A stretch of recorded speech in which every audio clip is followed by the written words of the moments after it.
કાલથી પવિત્ર અમરનાથ યાત્રાનો પ્રારંભ થશે। જમ્મુમાં દેશભરમાંથી ભક્તોનો ભારે ધસારો આવી પહોંચશે, જેમાં તાવી રિવરફ્રન્ટ ભગવતીનગર ખાતે રજીસ્ટ્રેશન થઈ રહ્યું છે। 1500 થી 2000 ભક્તોને દરરોજ એક ટોકન આપવામાં આવે છે। અમરનાથ યાત્રાના રૂટ પર કડક સુરક્ષા વ્યવસ્થા ગોઠવવામાં આવી છે, જેમાં બાલટાલ અને પહેલગામ રૂટ પર યાત્રાળુઓ રવાના થયા છે। વહેલી સવારથી જ લાંબી કતારો છતાં પણ ભક્તોમાં ઉત્સાહ એ ઘટવાનું નામ નથી લઈ રહ્યું।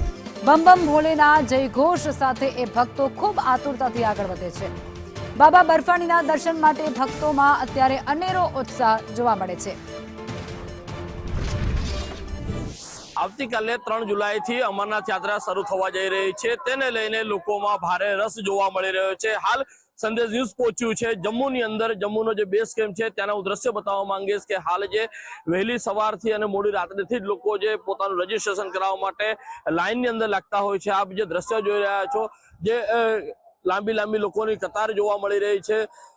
પર દિવસ એટલે કે દરરોજના 1500 થી 2000 ટોકન આપવામાં આવતા હોય છે, અને ત્યારબાદ તેમનું રજીસ્ટ્રેશન છે અન્ય જગ્યાએ કરવામાં આવતું હોય છે, અને ત્યારબાદ જ જે અમરનાથ યાત્રાની અંદર કોન્વે અને ભારે સિક્યોરિટીની વચ્ચે ત્યાંથી મુસાફરોને અહીંયાથી મોકલવામાં આવતા હોય છે। ત્યારે ખાસ કરીને આ જે દ્રશ્ય જે છે અહીંયા લોકો જે વિચલિત કરી શકે છે। અહીંયા જે ખાસ કરીને અમરનાથ યાત્રાની અંદર જે આવેલા લોકો જે છે એ યાત્રા કરવા માટે અહીંયા આવ્યા છે, પરંતુ ક્યાંક ને ક્યાંક જે અવ્યવસ્થા પણ ઊભી થતી હોય તેવું અહીંયા જોવામાં આવી રહ્યું છે। આપણે જોડે યાત્રિક છે, એમની જોડે વાત કરવાનો પ્રયાસ करें। सर क्या कहेंगे, कहाँ से आए हैं? सर हम दिल्ली से आए हैं।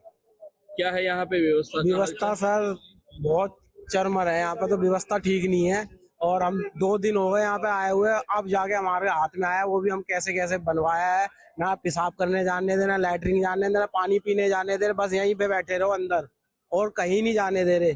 प्रशासन यहाँ का बहुत ढीला है। हेमल पंचाल, संदेश न्यूज, जम्मू।